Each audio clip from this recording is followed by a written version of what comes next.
The emergency alarm screamed across the Galactic Defense Coalition's main command center as another star system fell to the Ravager swarm. Admiral Thane watched the tactical display with growing horror as the red markers representing destroyed worlds multiplied across the holographic map. 3 months of continuous warfare had reduced the Coalition's proud fleet to scattered remnants fleeing from an enemy that seemed impossible to defeat. The swarm moved like a plague across the galaxy, consuming everything in its path. Entire civilizations that had stood for millennia were reduced to lifeless husks within days. The biomechanical horrors showed no mercy, no hesitation, and worst of all, no weakness that the Coalition's greatest military minds could exploit. Commander Roth of the human contingent sat quietly in the corner of the war room, observing the panic spreading among the alien officers. The crystalline prism delegates chimed in harmonic frequencies of distress, while the gas-dwelling nebula lords pulsed with colors that indicated deep fear. Even the machine hybrid synthetics, normally calm and logical, were processing data at frantic speeds that suggested something close to electronic anxiety. The Coalition had thrown everything at the swarm. The prism had deployed their reality-warping crystal matrices. The Nebula Lords had unleashed storms that could tear apart planets. The synthetics had created AI weapons so advanced they bordered on artificial consciousness. None of it had worked. The swarm adapted to every strategy, countered every weapon, and grew stronger with each victory. General Core of the Prism military cast turned to Roth with desperate hope flickering in his crystalline structure. The human had been quiet during most of the strategic meetings, contributing little to the discussions that had dominated the past weeks. His species was new to the galactic community, barely a century since first contact, and most Coalition members still viewed humans as primitive warriors from a backwater world. The translation device carried Core's resonant tones into standard galactic speech. Commander Roth, does humanity have any resources that might assist in this crisis? We have exhausted our conventional military options. Roth looked up from his datapad, his expression unreadable. The other officers had grown accustomed to human emotional restraint, but there was something different in his eyes now. Something that might have been anticipation. What exactly are you asking for, General? Roth replied. His voice steady despite the chaos surrounding them. The Nebula Lord representative, a swirling mass of charged particles contained within a portable atmosphere suit, pulsed with urgent orange hues. We need warriors, soldiers, your most elite fighting units. The swarm has proven resistant to our technology-based approach. Perhaps your species' reputation for physical combat might provide an advantage. The other alien delegates murmured agreement through their various communication methods. They had heard stories of human conflict resolution, tales that seemed almost mythical to species that had evolved in relatively peaceful environments. Wars that lasted years, soldiers who fought hand-to-hand with primitive weapons, conflicts that consumed entire continents. Roth nodded slowly, as if considering the request carefully. In reality, he had been waiting for this moment since the swarm first appeared. Human military command had been monitoring the situation, analyzing the enemy's capabilities, and preparing for exactly this conversation. I would need full authorization to deploy our Special Operations Divisions, Roth said finally. These units operate under different protocols than our regular military forces. Admiral Thane leaned forward, his scaled features showing the strain of months of losing battles. Commander, we are facing the extinction of galactic civilization. You have whatever authorization you require. The human reached for his secure communication device, inputting a series of codes that would transmit directly to Earth's military command. The message was brief but carried implications that none of the alien observers could fully comprehend. Request immediate deployment of Division 7, authorization level, Galactic Emergency Protocol. Target, Ravager Swarm, rules of engagement. Unrestricted? The response came back within minutes, faster than normal hyperspace communication should have allowed. The reply was even shorter than the request. Division 7 deployed. 8 to 72 hours. May God help whoever they're hunting. Roth closed the communication channel and turned back to the assembled Coalition officers. Reinforcements are on their way. 23 specialists from our most elite unit. The aliens exchanged glances that transcended species barriers. 23 soldiers to face an enemy that had destroyed entire fleets numbering in the millions. The number seemed almost insulting given the scale of the crisis. General Kor's crystalline form resonated with confusion. Commander, perhaps there was an error in transmission. Did you mean 23,000? No error, Roth replied. Division 7 operates in small teams. They prefer to work that way. The synthetic representative, a humanoid machine with glowing optical sensors, processed this information with visible confusion. By our calculations, 23 individuals cannot provide significant tactical advantage against an enemy force of this magnitude. Roth stood and walked to the tactical display, studying the positions of swarm forces with the calm focus of a predator examining prey. General, your species evolved in environments where cooperation and logic were the keys to survival. The Nebula Lords developed in vast spaces where patience and adaptation were essential. The synthetics were created by beings who valued efficiency and rational thought. He turned back to face the assembled aliens, and for the first time in months, there was something that might have been a smile on his face. Humans evolved differently. We come from a world where everything tried to kill us, where the only way to survive was to become better at killing than everything else. The room fell silent except for the continuing emergency alarms. The alien officers were beginning to understand that they might have made a request they didn't fully comprehend. Division 7 represents the culmination of millions of years of evolutionary pressure, Roth continued. They are what happens when a species spends its entire developmental history learning to hunt things that hunt them. They are the reason that on a planet full of predators, humans became the apex species. Admiral Thane felt something he hadn't experienced in his long military career, a chill that had nothing to do with the temperature. What exactly are you sending us, Commander? Roth returned to his seat, his expression once again neutral. You asked for reinforcements. We're sending you the most lethal humans ever born. The swarm has been fighting civilized species with civilized weapons and civilized tactics. The emergency alarms continued to wail as another system fell to the swarm advance. But for the first time in months, the sound didn't represent inevitable defeat. It represented the countdown to something the galaxy had never seen before. They're about to learn what it means to fight something that was never civilized to begin with. The hyperspace portal opened with a flash of blue light that briefly illuminated the Coalition's assembled fleet. Admiral Thane watched from the bridge of his flagship as the human transport emerged, expecting to see a massive battle cruiser. Or perhaps a fleet of sleek destroyers carrying the legendary Division 7 instead. A single, unmarked vessel drifted through the portal, barely larger than a civilian freight hauler. Its hull was matte black with no visible weapons, no military insignia, and no indication that it carried anything more dangerous than medical supplies.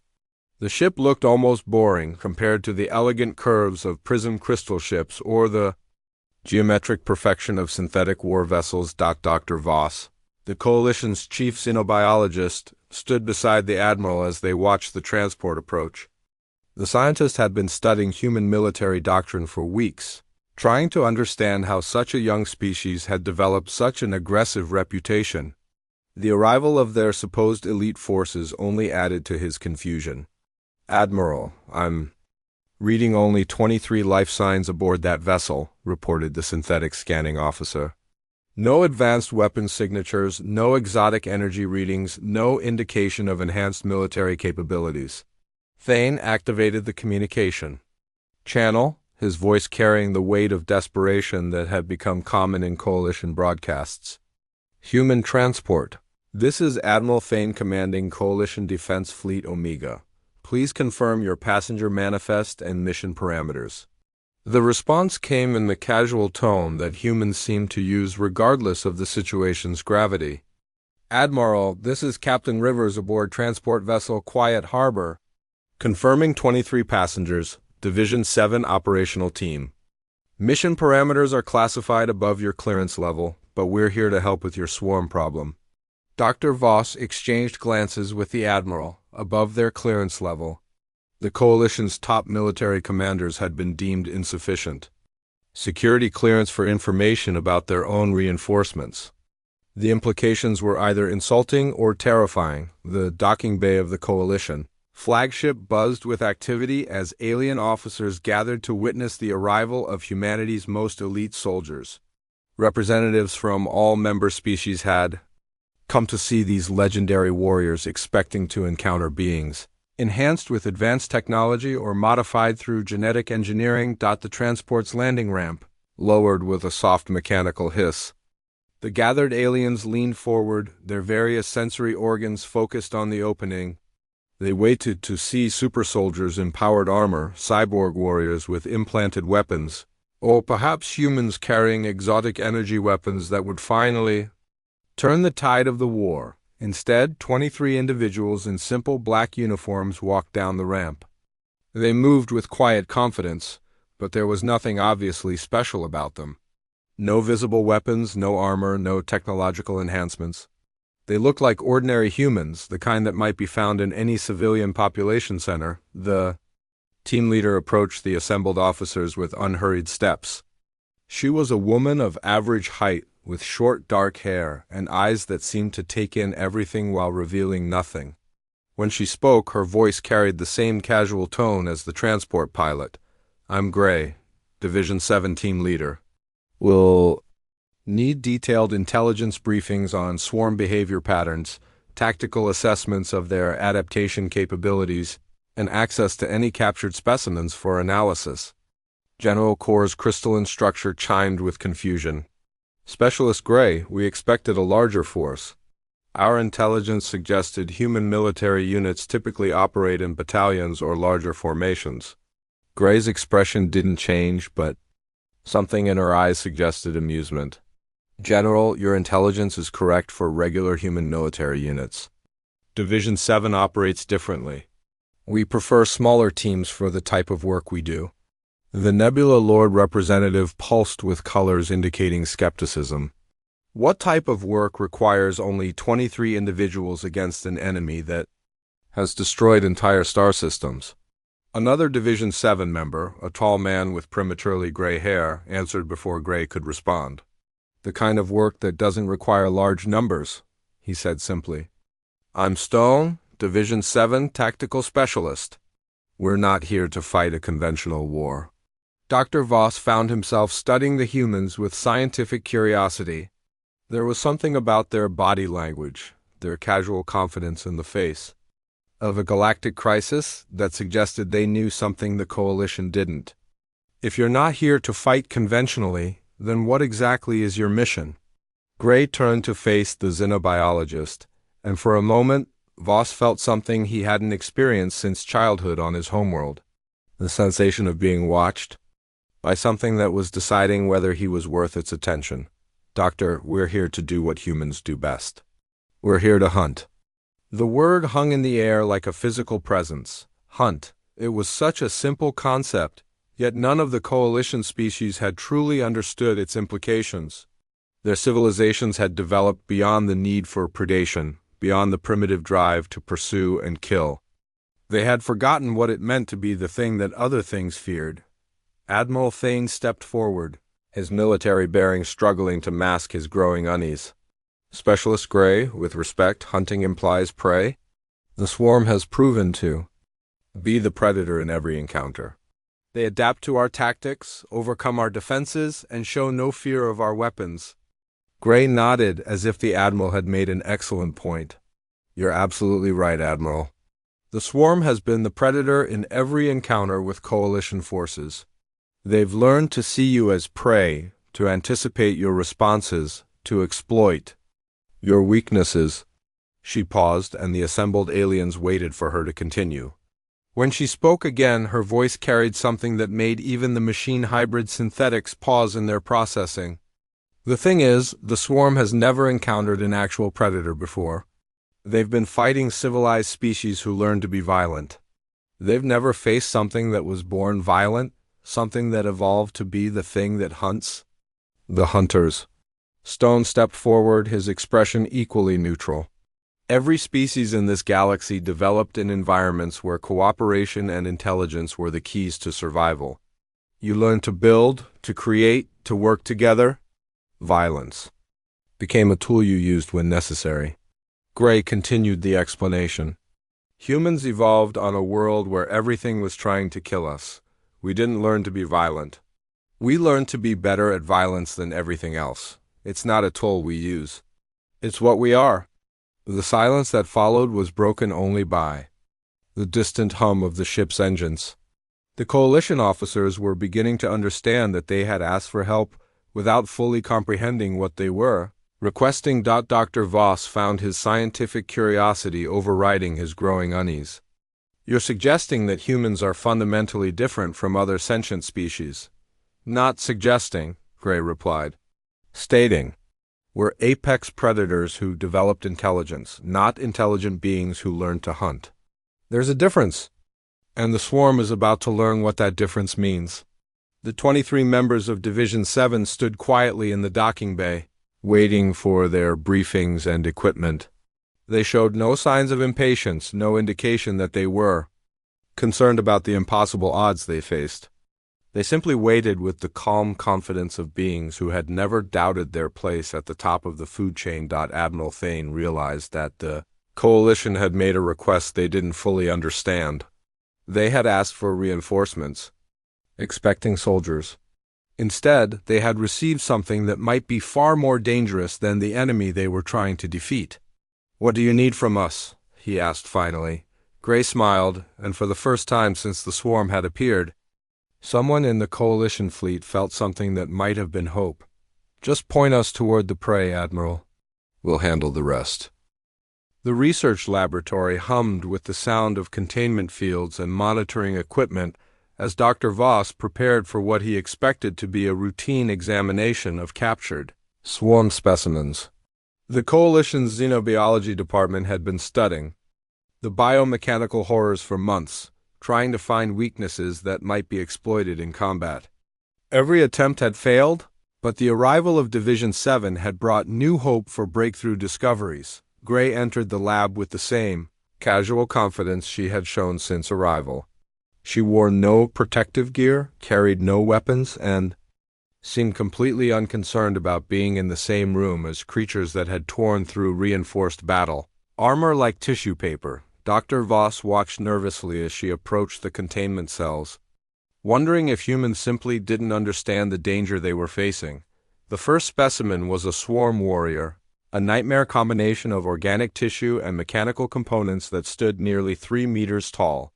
Its multiple arms ended in blades that could cut through starship hulls, and its sensor array could track targets across vast distances. The creature had been captured after destroying an entire Prism defense station, and it had remained violently aggressive even in containment. As Gray approached the cell, something impossible happened. The swarm warrior, which had been pacing restlessly and testing the containment field's limits, suddenly stopped moving. Its sensor array focused on the human woman, and for the first time since its capture, the creature stepped backward. Dr. Voss checked his instruments frantically, assuming there was some malfunction in the containment system. The readings are normal, he muttered, more to himself than to Gray. There's no change in the field strength, no alteration in the environmental conditions. Gray stepped closer to the cell, and the swarm warrior retreated further, pressing itself against the far wall. The creature's biomechanical components were registering stress levels that exceeded anything the Coalition scientists had previously recorded. It was afraid. Fascinating, Gray said, studying the creature's reactions with clinical interest. It recognizes us. Stone entered the laboratory, carrying a datapad loaded with intelligence reports. He glanced at the cowering swarm warrior and nodded as if the creature's behavior was exactly what he had expected. Same reaction as the other specimens. They all respond the same way when we get close to them. Dr. Voss stared at the two humans in amazement. This is impossible. These creatures have shown no fear response to any Coalition species. They've demonstrated complete aggression in every encounter, never retreating, never showing signs of stress or uncertainty. Gray moved to the second containment cell, which held a swarm infiltrator unit. The smaller creature was designed for stealth operations, capable of mimicking other species and infiltrating enemy positions. It had been captured during an attempted assault on a Coalition intelligence facility, and its psychological profile suggested complete emotional detachment from concepts like fear or self-preservation. The infiltrator took one look at Gray and immediately began what could only be described as whimpering. The biomechanical hybrid pressed itself into the corner of its cell, its camouflage systems flickering frantically as it tried to blend with the walls. Its stress indicators spiked to levels that suggested imminent psychological collapse. "You?" "See, Doctor," Stone explained, consulting his datapad. "The problem with the Coalition's approach is that you've been trying to fight the swarm using civilized warfare. Rules of engagement, tactical doctrine, strategic planning based on conventional military theory." Gray nodded, moving to the third containment cell. Every species in this galaxy evolved in environments where intelligence and cooperation were the primary survival traits. Even your most aggressive races developed art, philosophy, complex social structures. You learned to be violent when necessary, but it was never your natural state. The third specimen was a swarm command unit, a larger creature with enhanced processing capabilities that served as a node in the collective consciousness. It had been captured during a boarding action on a Coalition cruiser, and its integration with the swarm network had made it incredibly dangerous even in containment. The creature had been coordinating attacks on Coalition positions from its cell, using quantum entanglement to communicate with other swarm units across the galaxy. As Gray approached, the command unit's communications arrays shut down completely. The creature severed its own connection to the swarm network rather than risk transmitting its fear to the collective consciousness. It huddled in its cell, its enhanced intelligence apparently making its terror even more acute. Dr. Voss watched in fascination as the most dangerous specimens in Coalition custody reduced themselves to trembling masses of biomechanical tissue. What are they responding to? What do they see in you that they don't see in us? Stone activated a holographic display showing comparative evolutionary data. Humans evolved on what galactic xenobiology classifies as a Class 12 deathworld, everything on our planet was either trying to kill us or trying to kill the things that were trying to kill us. We developed as persistence predators, specializing in hunting other apex predators. Gray continued the explanation while studying the command unit's cowering form. The swarm's collective consciousness is based on predator-prey relationships that they've encountered throughout their expansion. They understand fear because they've learned to use it as a weapon. They adapt to their prey's defensive strategies because adaptation is how predators survive. The command unit pressed itself against the floor of its cell, its advanced processing systems apparently overwhelmed by proximity to the humans. Dr. Voss watched his instruments register stress levels that should have been impossible for a creature designed for warfare. "The problem," Stone said, "is that the swarm has never encountered something that hunts predators. They've been fighting prey species that learn to defend themselves. They've never faced something that was designed by evolution to be the thing that apex predators fear in the dark." Gray placed her hand against the containment field, and the command unit's terror spiked to levels that threatened to shut down its higher brain functions. The swarm recognizes us as something they've never encountered before, something that their collective consciousness has no framework for understanding. Dr. Voss found himself backing away from the containment cells, his scientific curiosity overwhelmed by a growing realization of what he was witnessing. "You're saying that humans are predators that specialize in hunting other predators." "Not saying," Gray replied. "Demonstrating. The swarm has been expanding across the galaxy for centuries, adapting to every species they encounter, learning from every battle. They've never met anything that made them question their position in the food chain." Stone consulted his datapad again, reviewing intelligence reports from the front lines. Division 7 represents the culmination of human Military evolution? We're not soldiers in the traditional sense. We're what happens when a species that spent millions of years hunting things that hunt them decides to go to war. The laboratory fell silent except for the sounds of the swarm specimen's distress. The creatures that had terrorized the galaxy, destroyed entire civilizations, and shown no mercy to any form of life, were reduced to cowering animals in the presence of 23 humans. Dr. Voss realized that the coalition had made a request they didn't fully comprehend. They had asked for reinforcements, expecting soldiers.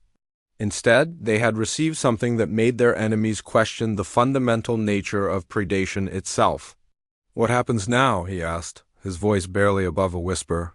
Gray smiled, and the expression contained something that made the xenobiologist's survival instincts scream warnings.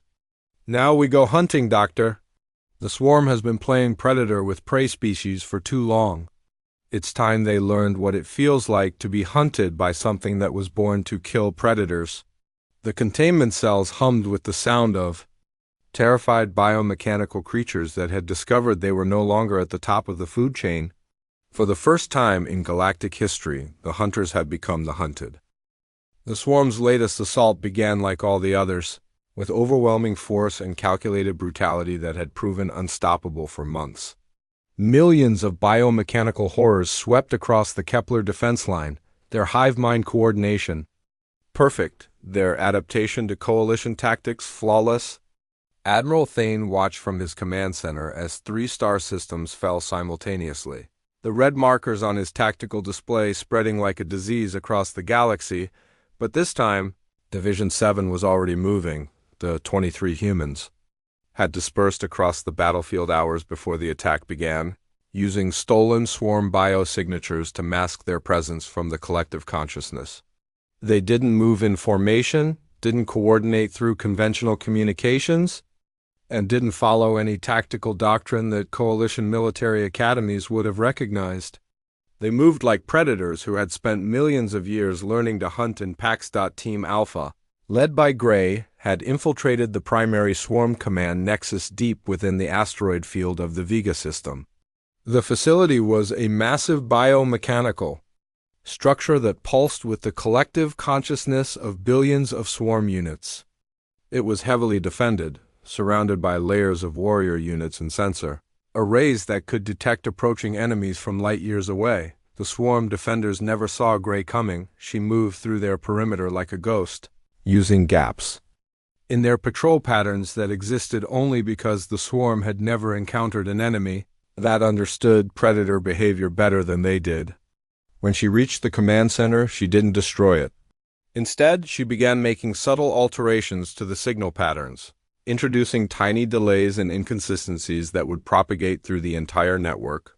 The changes were almost imperceptible, but they had been designed by beings who understood that the most effective way to destroy a predator was to make it doubt its own instincts. The swarm's perfect coordination began to falter as units received contradictory signals, orders that arrived microseconds too late, and data that didn't quite match their sensory inputs. Team Beta, under Stone's command, was hunting something far more dangerous than command centers. They were tracking breeding queens, the massive biomechanical entities that produced new swarm units and directed their evolution. The queens were hidden in the deepest parts of swarm territory, protected by layers of defenses that had never been breached. Stone's team found the first queen in the ruins of a coalition mining station, a creature the size of a city that pulsed with the power to create entire armies. The team could have destroyed it with conventional explosives, but that would have been the approach of soldiers fighting a war. Division 7 wasn't fighting a war. They were hunting.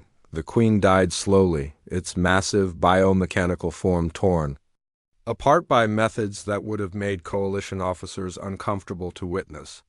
But more importantly, Stone's team left the remains where other swarm units would find them, arranged in patterns that triggered primal fear responses in creatures that had never experienced fear before. The pheromone markers released by the queen's death carried more than just chemical information. They carried the scent of something that hunted apex predators, something that took pleasure in the terror of its prey. The swarm collective consciousness tried to suppress the fear response, but millions of years of evolutionary programming couldn't be overridden by logic. Team Gamma was conducting operations that made even the hardened veterans of Division 7 pause in their planning. They were capturing live swarm units not for intelligence gathering, but for psychological warfare purposes that pushed the boundaries of what could be considered ethical even by human standards. The captured units were modified, their biomechanical components altered to transmit false signals through the swarm network. But the signals weren't tactical misinformation or strategic deceptions. They were something far more insidious. The electronic equivalent of screaming, the modified units broadcasted terror, pain, and confusion directly into the collective consciousness. The swarm's shared mental network, designed to be their greatest strength, became a conduit for psychological trauma. Every unit connected to the network experienced the fear and agony of their captured comrades, creating a feedback loop of terror that spread through the entire collective. The effect was immediate and devastating. Swarm units that had never shown hesitation began making fundamental errors. Warriors abandoned their positions to investigate non-existent threats. Infiltrators revealed themselves while fleeing from imaginary enemies. Command units severed their connections to the network rather than endure the constant stream of psychological torture. Admiral Thane watched his tactical display in amazement as the swarm's coordinated assault dissolved into chaos. Units that had been advancing in perfect formation suddenly turned on each other, their collective consciousness corrupted by signals that spoke to fears they didn't understand they could feel. Dr. Voss monitored the changes from his laboratory, analyzing the biomechanical readings from the captured specimens. The creatures that had been cowering in their cells for days were now experiencing something that went beyond simple fear. They were experiencing existential terror, the kind of psychological breakdown that occurred when a fundamental assumption about reality was proven false. The swarm believed they were the apex predator, he reported to the command staff. Their entire collective consciousness was built around the assumption that they were the most dangerous thing in the universe. Division 7 has shattered that assumption. Gray's voice crackled through the communication system from her position deep in swarm territory. Admiral, we're reading mass psychological breakdown across multiple hive nodes. The collective consciousness is fragmenting as individual units attempt to isolate themselves from the network. Stone's report came in from the breeding grounds. Confirmed elimination of 7 primary queens. The remaining queens are abandoning their positions and fleeing toward the galactic rim. They're not retreating tactically, they're running in panic. The third team leader, a quiet man known as Frost, reported from his position in the swarm's rear lines. We've successfully corrupted approximately 60% of their communication network. The remaining units are receiving contradictory orders, phantom threats, and psychological warfare signals that are causing widespread system failures. The swarm's retreat began within hours, but it wasn't the orderly withdrawal of a defeated army. It was the panicked flight of prey animals, who had suddenly realized they were being hunted by something they couldn't understand or fight. Entire fleets abandoned strategic positions, leaving behind equipment and wounded that represented years of military development. The biomechanical horrors that had terrorized the galaxy for months were fleeing toward the unknown regions of space. Their collective consciousness so damaged by psychological trauma that they could no longer function as a coordinated force. They weren't just defeated. They were broken on a fundamental level that would take generations to repair. Admiral Thane received reports of swarm units surrendering rather than face capture by human forces.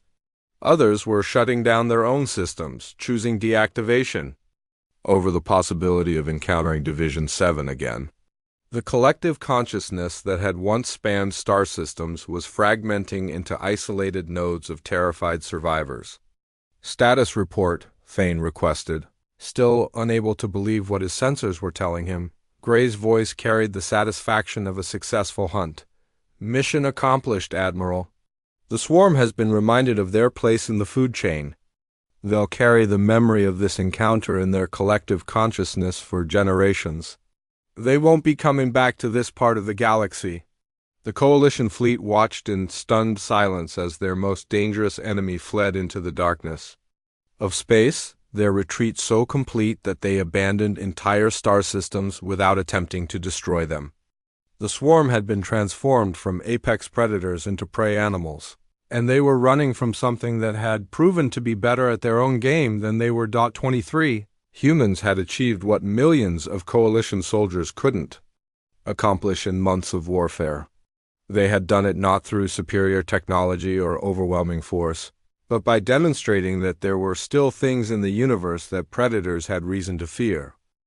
The silence across the Coalition fleet was more unsettling than the months of constant battle alarms had ever been.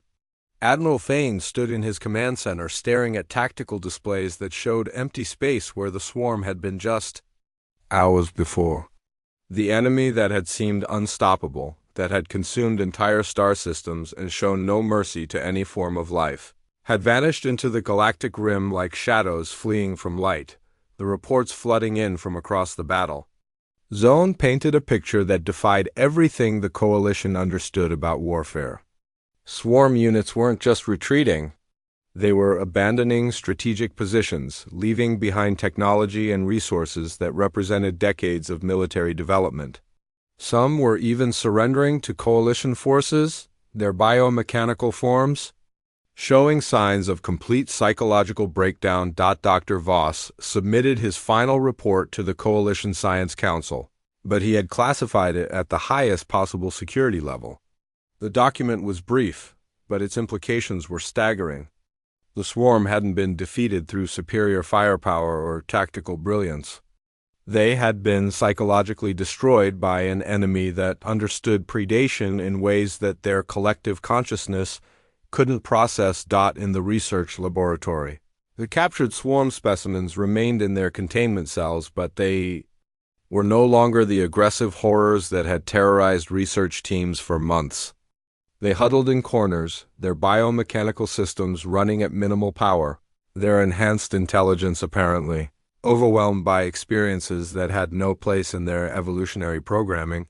The creature that had once been a command unit, capable of coordinating attacks across light years of space, now refused to activate its communication arrays. It had voluntarily severed its connection to the collective consciousness rather than risk transmitting its terror to other units. The psychological trauma had been so severe that it had chosen isolation over the shared strength of the hive mind. Captain Rivers prepared his transport for departure, loading Division 7 with the same casual efficiency they had shown upon arrival. The 23 humans moved through the Coalition flagship like ordinary passengers, showing no signs that they had just accomplished what millions of regular soldiers couldn't achieve in months of warfare. Gray paused at the docking bay entrance, turning to face the assembled Coalition officers who had gathered to witness their departure. The alien delegates who had requested human assistance stood in uncomfortable silence, their various forms of expression showing mixtures of gratitude, fear, and dawning comprehension of what they had unleashed. "The swarm will remember this encounter," Gray said, her voice carrying the same casual tone she had used throughout the crisis. "Their collective consciousness will carry the memory of being hunted by something that was better at their own game than they were. They'll spread that memory to every unit in their network, every queen in their breeding colonies, every node in their command structure." General Kor's crystalline form resonated with frequencies that indicated deep unease. "Will they return to this sector of the galaxy?" Stone, who had been quietly checking his equipment, looked up from his preparations. "Eventually, General. Predators don't abandon hunting grounds permanently, but not here and not for a very long time. We've marked this territory now. They'll remember what happened to the ones who tried to hunt here." The implications hung in the air like a physical presence. The Coalition had been saved not through military victory but through a demonstration of dominance that transcended conventional warfare. The swarm hadn't been defeated.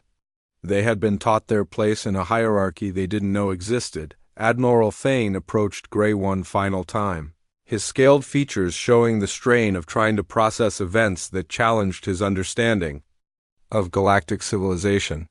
"What happens when they recover from this trauma?" when they adapt to what you've shown them? Gray considered the question with the patience of someone who had spent a lifetime studying predator behavior. Admiral, the swarm's strength came from their belief that they were the apex predator in the galaxy. That belief is gone now. They'll spend generations trying to rebuild their collective confidence, but they'll never fully recover from the knowledge. But there are things in the universe that hunt predators. The Nebula Lord representative pulsed with colors that indicated philosophical confusion. You fundamentally altered their species' psychology. Is such an action ethical by human standards? Stone answered before Gray could respond, his expression showing something that might have been amusement. Ethics are a luxury that prey species develop when they're safe enough to worry about abstract concepts. The swarm wasn't offering ethical considerations to the billions they consumed. Gray nodded, adjusting her equipment bag as the transport prepared for departure. The Coalition asked us to stop an enemy that was destroying galactic civilization. We stopped them. The method was determined by what would be most effective, not what would be most comfortable for civilized sensibilities. Dr. Voss stepped forward, his scientific curiosity overriding his growing unease about the humans he had been studying. Will Division 7 continue to operate in this sector? Will the Coalition have access to your capabilities in future crises? The question brought a moment of silence from the assembled humans. Gray exchanged glances with her team members, and for the first time since their arrival, there was something that might have been uncertainty in their expressions.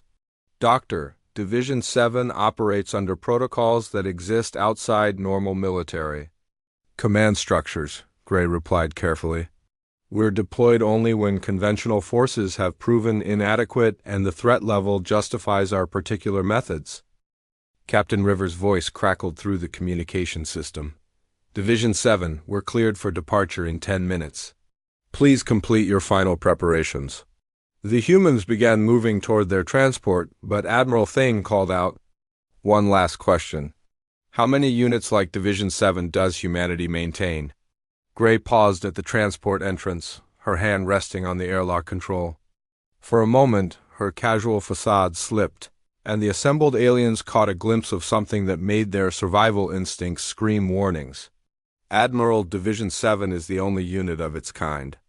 We represent the culmination of human military evolution, selected and trained through methods that most of our own species find uncomfortable to discuss. There are no others like us. Stone added with characteristic directness, we're what happens when a species that evolved to hunt apex predators decides to create the perfect predators. The galaxy should hope it never needs our services again. The transport sealed its airlock, and within minutes the unmarked vessel was accelerating toward the hyperspace portal. The Coalition officers watched it disappear into the blue-white flash of faster-than-light travel, taking with it the most dangerous beings they had ever encountered. In the days that followed, the Coalition began the process of reclaiming systems that had been abandoned during the swarm retreat. They found worlds that had been stripped of resources but left intact, biomechanical facilities that had been abandoned so hastily that valuable technology remained behind. The swarm's withdrawal had been so complete that they seemed to have erased their own presence from Coalition space. The reports from deep space monitoring stations painted an even more remarkable picture. Swarm fleets were fleeing toward the galactic rim at maximum velocity, abandoning territories they had held for decades. Their collective consciousness was broadcasting warning signals that roughly translated to cursed hunting grounds and apex predator territory. Dr. Voss compiled his observations into a comprehensive analysis that would be studied by xenobiologists for generations. His conclusion was both simple and terrifying. Humanity represented an evolutionary path that no other known species had followed. They were intelligence that had evolved from apex predation rather than cooperation and tool use. The implications for galactic civilization were staggering. The Coalition had welcomed humanity as junior partners, assuming they were simply another species that had developed space travel through conventional scientific advancement. They had no idea they were dealing with beings that had been shaped by millions of years of evolutionary pressure to become the thing that other predators feared. General Corr submitted his own report to Prism Military Command, recommending immediate revision of all protocols regarding human military cooperation. His assessment was blunt. Humanity should be considered the single most dangerous ally in coalition history. They should never be considered anything other than ally. The synthetic military analysis was even more direct. Human military capability exceeds all previous assessments by several orders of magnitude. Recommend maintaining diplomatic relations at all costs. Under no circumstances should humanity be considered a potential adversary. In the months that followed, coalition space returned to something resembling normal. Trade routes reopened, colonization efforts resumed, and the various species began rebuilding what the swarm had destroyed. But there was an underlying change in how they viewed their place in the galaxy. The knowledge that there were beings capable of psychological warfare on the scale that Division 7 had demonstrated meant that the universe was both safer and more dangerous than anyone had previously imagined. Safer because humanity was apparently committed to galactic civilization. More dangerous because the methods they used to protect that civilization challenged every assumption about the nature of intelligent life. The final entry in Admiral Thane's official log was brief but profound. The coalition requested reinforcements to deal with an enemy that conventional forces couldn't defeat. Humanity sent 23 individuals who accomplished in days what our combined fleets couldn't achieve in months. They did this not through superior technology or overwhelming numbers, but by demonstrating that there are still things in the universe that apex predators have reason to fear. In the deepest archives of Coalition Command, a single addendum was added to humanity's species classification file. The entry was marked with the highest possible security clearance and contained only one line. Recommend full diplomatic immunity. Do not provoke, do not antagonize. Do not ever, under any circumstances, ask what they're truly capable of. The swarm had learned this lesson at the cost of their entire invasion force and their species' psychological foundation. The coalition could only hope they would never need to test the full extent of human capabilities again. Some knowledge, they realized, was too dangerous for civilized beings to possess. The galaxy had learned that humanity's greatest export wasn't technology, culture, or philosophy. It was the deep, primal understanding of what it meant to be the thing that hunters feared to hunt. And in a universe full of predators, that knowledge was the most valuable commodity of all.